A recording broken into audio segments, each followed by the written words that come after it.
Olá pessoal, tudo bem? Sejam bem-vindos, eu sou a Joana Mello e nesse vídeo vamos falar sobre a carta de intenção ou a carta de explicação, que é aquele documento que você precisa ao aplicar para o visto de estudos canadense. Ele geralmente tende a ter entre 2 a 3 páginas e pode ser decisivo na sua aplicação de visto de estudantes.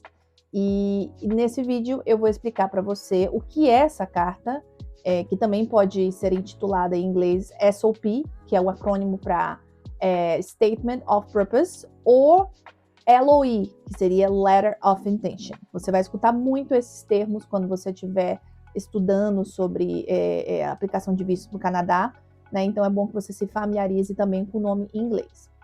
E eu vou explicar o porquê que ela é tão importante e o mais importante ainda, como é extremamente crucial você formatar essa carta do formato correto para que você tenha melhores chances de conseguir que a aplicação do seu visto seja positiva. E tudo isso eu vou explicar no decorrer desse vídeo. Fica até o final, que tem dicas super importantes. Eu fiz uma estrutura bem segmentada dessa explicação para que o conteúdo fique bem estruturado para auxiliar você a revisar tópico por tópico. E eu vou deixar aqui na descrição do vídeo um marcador de timestamp para que você possa pular direto para a seção do conteúdo da seção da informação que você desejar, tá certo? Então é só você checar aqui no timestamp abaixo na descrição do vídeo. Então, o que é a SOP ou a LOI? Ela é a declaração de intenção, ou como também conhecida a carta de explicação. E, por mais impressionante que isso possa parecer, ela é opcional, ela não é obrigatória. Mas ela é altamente recomendada que você faça essa carta e que você anexe ela junto na sua aplicação de permissão de visto de estudos. Porque, essencialmente, ela é a sua chance de falar sobre o que te motiva a seguir com um projeto de você vir aplicar para um programa de estudos específicos aqui no Canadá, e assim como abordar quaisquer tipos de preocupações a qual um oficial que vai estar avaliando a sua aplicação possa ter sobre a sua intenção de estudar aqui. O ponto principal dessa carta é você convencer o oficial de visto de que você é um candidato genuíno. O que seria um candidato genuíno? É uma pessoa que tem todas as condições, segundo os padrões canadenses, de conseguir vir estudar, se manter no Canadá. Então, essa carta, basicamente, é a sua chance de vender o seu peixe para que você consiga explicar exatamente, com detalhes, o porquê você quer vir para o Canadá. Uma SOP bem escrita se torna um fator de distinção muito importante na sua aplicação.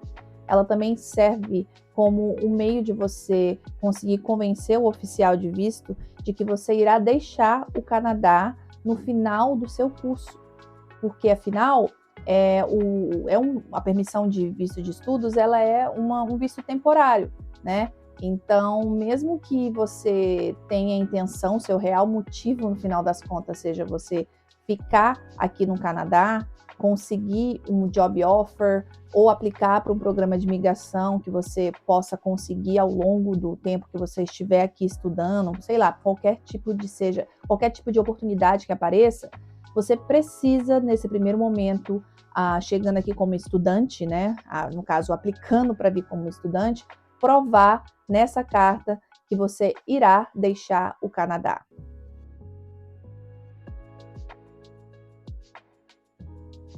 Agora, o que você deve incluir na sua SOP? Bom, a SOP ela é geralmente composta por um parágrafo de introdução, seguido por vários parágrafos temáticos e um de conclusão. Mas veja, não há uma receita de bolo para você fazer essa carta de explicação, porque a história e as circunstâncias de cada um são únicas e diferentes. Apenas lembre-se de que essa carta deve ser feita de uma maneira que você consiga adequar a sua situação e deve explicar de maneira clara o porquê você precisa estudar no Canadá para alcançar os seus objetivos de longo prazo. Certo, agora vamos falar sobre a parte mais importante desse vídeo, que é falar sobre o formato da sua SOP.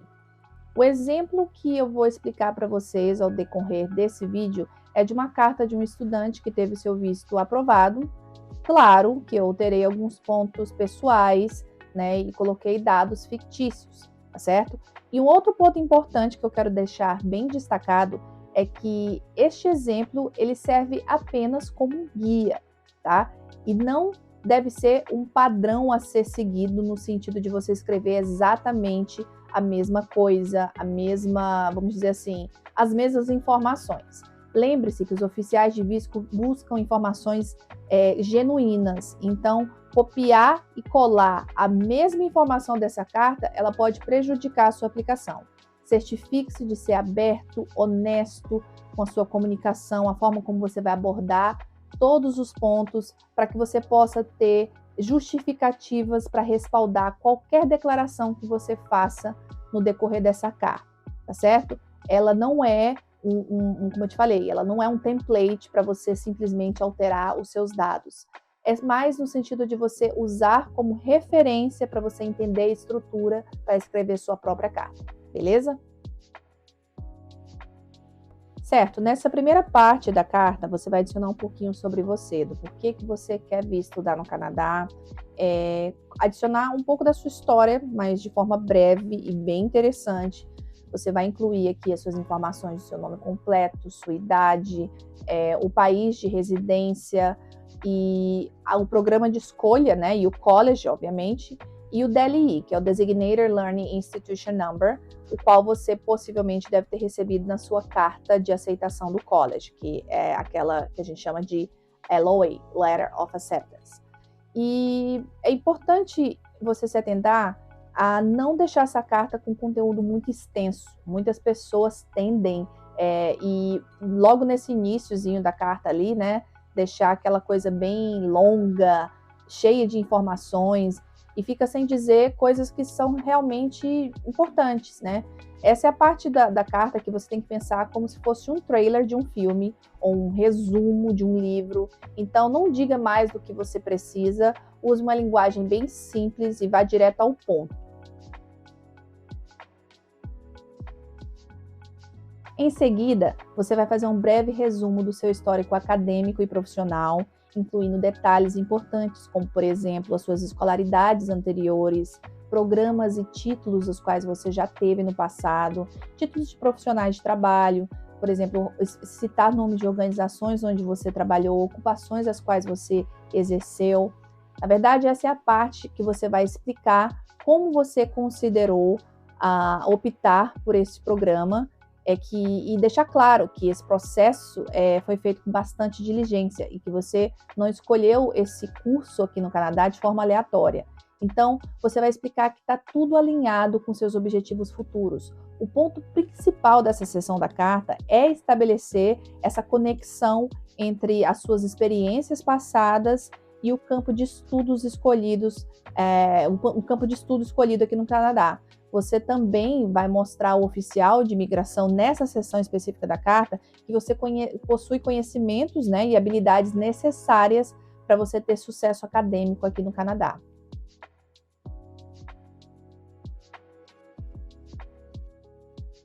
Essa próxima sessão, ela é toda sobre o seu propósito de estudos. É aqui onde você vai falar do porquê da sua decisão de vir estudar no Canadá, ao invés de você estudar no seu país de origem. É nessa seção da carta que você vai explicar da sua escolha do programa, do college, e explicar como que isso vai aprimorar o seu conhecimento ou perspectivas de carreira quando você voltar para o seu país de origem. Talvez você possa mencionar e apresentar evidências, como, por exemplo, cartas do seu empregador atual ou anteriores que afirme que essa educação no Canadá pode lhe abrir portas para cargos de trabalho, caso você obtenha, uma vez que talvez essa educação possa ser muito mais elevada do que uma que você faça aqui no ambiente nacional, por exemplo, no Brasil ou qualquer outro lugar. Então, talvez esse tipo de informação, ela pode te ajudar bastante, né, e você não precisa viajar muito colocando informações, às vezes só essa referência do seu empregador já pode ser o suficiente para você justificar o porquê que esse programa seja importante para você vir fazer aqui no Canadá.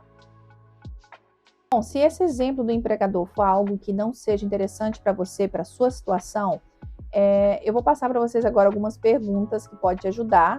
São perguntas que você vai fazer para você mesmo, que vão te ajudar a redigir melhor essa parte da carta. A primeira delas é: você tem um forte histórico acadêmico que mostre que você possa lidar com seus estudos aqui no Canadá? Se não, de que outra maneira você pode mostrar isso? Esse programa, ele mostra progressões na sua educação? Se sim, como? Se não, por que seguir com essa rota? Finalmente, se existe alguma lacuna muito grande no seu histórico educacional. Se sim, explique o porquê você quer estudar no Canadá neste momento da sua vida. Refletindo nessas perguntas, você com certeza terá uma boa ideia do que escrever para justificar os seus motivos de vir estudar aqui no Canadá.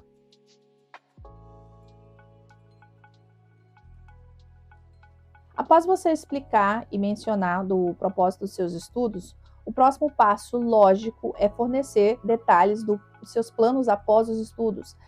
Você tem que dar um panorama claro e detalhado do porquê, do que você vai fazer, na verdade, após você concluir o seu programa de estudos no Canadá. E para elucidar isso melhor, você pode falar sobre opções de carreira específicas ou perspectivas de emprego que você provavelmente terá após a sua graduação aqui no Canadá. Essa é a parte que você pode explicar de forma bem simples, direta. Então, assim, manter essa sessão de forma curta e objetiva é crucial. Não pode se estender muito.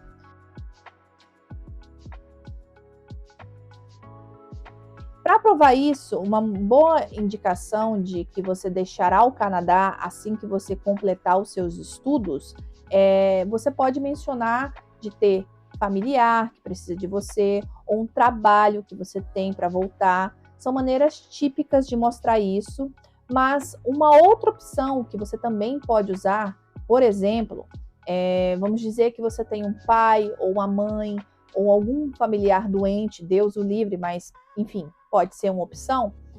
Você pode mencionar isso também, isso pode ser útil para você, de uma certa forma, né? É triste falar isso, mas pode ser uma forma útil de você especificar. Por exemplo, você apresentar relatórios médicos mostrando das condições físicas daquela pessoa e você falar que você é a única pessoa para cuidar, que você tem um prazo específico.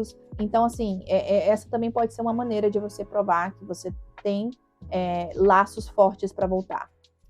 Uma outra alternativa é se você tem investimentos, por exemplo, mostrar contratos de arrendamento ou uma hipoteca, um título que pode mostrar que você tem intenção de retornar, né? Então, assim, são informações as quais também especifica vínculos para você voltar para o Brasil ou seu país de origem, caso não seja o Brasil.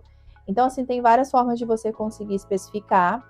Então, esse é um campo que você tem que deixar muito bem claro, que você tem objetivos fortes que façam você voltar no final do programa. A próxima coisa que você vai fazer é mostrar que você tem dinheiro suficiente para você sustentar os seus planos de estudar aqui no Canadá. Eu posso precisar aprofundar um pouco mais nessa sessão, já que esse fator financeiro pode ser algo decisivo. E isso significa que se você não tem o suficiente, ou não pode provar que tem o suficiente, a sua aplicação de visto pode ser recusada. Então, assim, há uma chance muito grande, se você não conseguir explicar muito bem essa parte, de você ter o seu visto totalmente recusado por esse fator. Agora, se você não tem o valor próximo do necessário para que você possa fazer a aplicação, você tem algumas opções. A primeira dela é, obviamente, esperar você conseguir juntar o suficiente para daí sim você aplicar para o visto de estudos.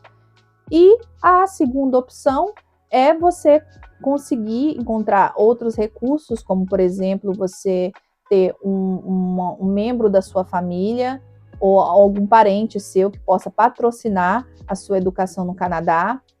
Se você, por exemplo, tiver esse sponsor, né, que seria o patrocinador, essa pessoa também terá que fornecer seus extratos bancários junto com a declaração pessoal ou legal justificando por que ela está fazendo isso para você.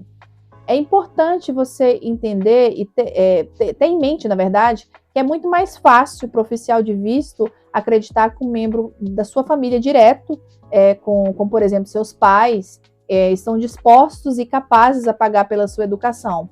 Mas se a pessoa não for uma pessoa diretamente relacionada a você, como por exemplo um amigo da família, eles devem fornecer também os seus extratos bancários, mas a declaração pessoal ela tem que ser muito convincente, né, para eles explicarem o porquê, quais são as motivações que eles têm de poder, de estar te ajudando a fazer esses estudos fora, né? Então, assim, de modo geral, você ter um sponsor que seja um membro direto da família, geralmente traz mais credibilidade para a pessoa acreditar que aquela pessoa está disponibilizando aquele valor todo, né, te dando todo aquele apoio para que você faça uma educação internacional. Mas, obviamente, que isso não restringe de ser uma outra pessoa, só que você precisa, essa pessoa vai precisar escrever uma carta de suporte do porquê que ela está te apoiando fazer esse processo, esse projeto, né? Então, tem que ser muito convincente.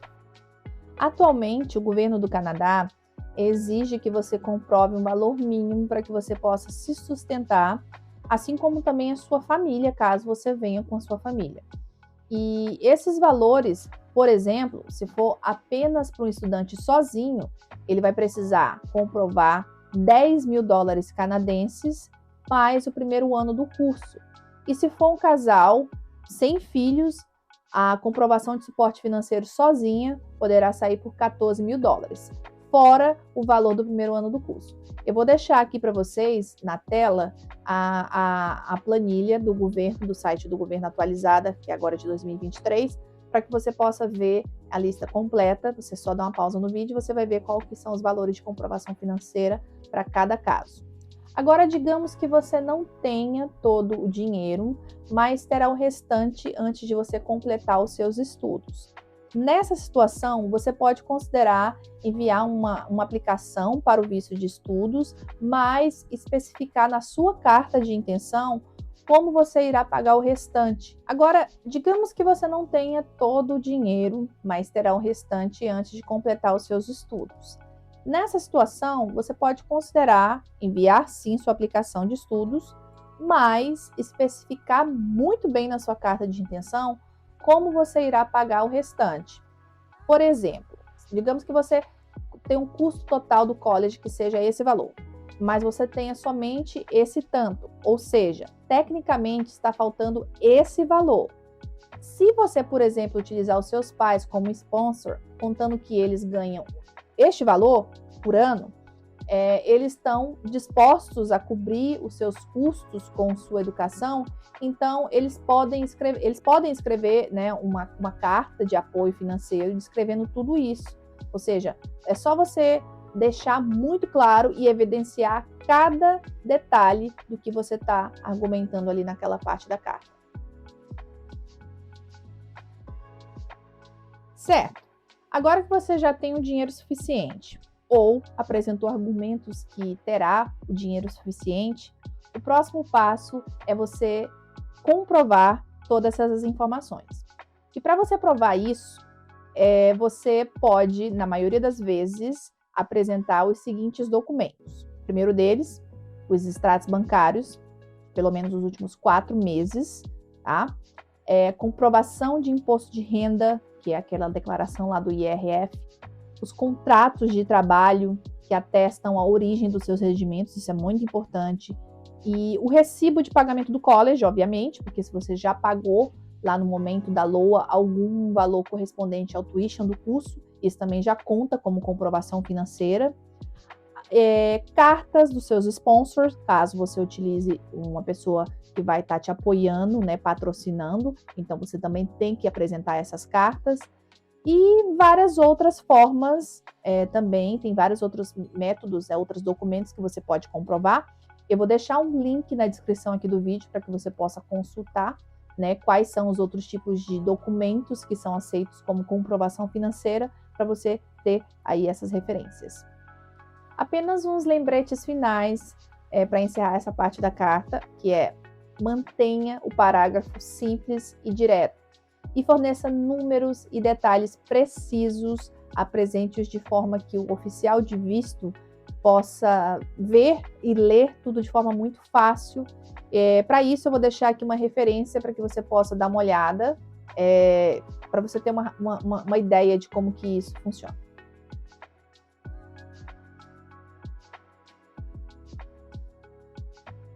Essa é a parte da carta que é o seu histórico de viagens, que é onde você vai mostrar seus históricos de cumprimento de leis de imigrações e prova que você nunca ultrapassou a sua estadia em outros países. Isso vai mostrar para o oficial de vistos que você tem uma probabilidade de cumprir os seus requisitos de estadia do seu visto de estudos canadenses. Por exemplo, passaporte com carimbos de entrada e saída, itinerários ou até mesmo extratos de cartão de crédito pode servir como prova para você mostrar que você já entrou e saiu várias vezes de outros países, né? Às vezes as pessoas perguntam, mas eu nunca viajei para fora, isso pode ser um ponto negativo? Não, não é que seja negativo, mas tê-los pode ajudar bastante você mostrar que você já teve outras experiências internacionais, né? E sempre cumpriu com as leis locais de entrar e sair. E por último, mas não menos importante, temos a declaração de encerramento. É crucial termos uma conclusão que amarre todos os pontos importantes de argumento em um parágrafo. No final, inclua uma frase contendo as informações sobre como entrar em contato diretamente com você, adicione seu e-mail, seu número de celular, para que o oficial de visto possa lhe contactar se houver qualquer problema ou necessidade de falar sobre a sua aplicação diretamente com você. E, finalmente, encerre sua carta com o nome e assinatura. Uma última dica bacana é que você possa adicionar junto da sua carta uma tabela de índice com o nome de todos os documentos de apoio os quais você mencionou dentro da sua carta. Anexe esse índice dentro do seu dossiê da sua LOA. O objetivo disso é que você possa facilitar para o oficial de imigração, aliás, o oficial de visto, verificar os seus documentos que você declarou na aplicação. Então, fica muito mais fácil para ele analisar e ler a carta e revisar a lista de documentos. Então, o que você puder fazer para facilitar esse processo vai ser benéfico para você, na verdade. Por isso, certifique-se bem de nomear todos os seus documentos de maneira clara e que faça sentido, né? E tenha cuidado para não exceder o tamanho limite do arquivo, que no caso é 4 megas, para que você possa facilmente aí fazer o upload de todos os documentos no portal online do IRCC sem nenhum problema. Bom, com isso eu encerro esse vídeo. E galera, eu gastei um bom tempo pesquisando, filmando, editando esse vídeo. Então, se você achou isso útil, deixa aqui o seu like, se inscreva no canal para dar um apoio para a gente aqui. E mais uma vez, obrigada e fico por aqui e até a próxima!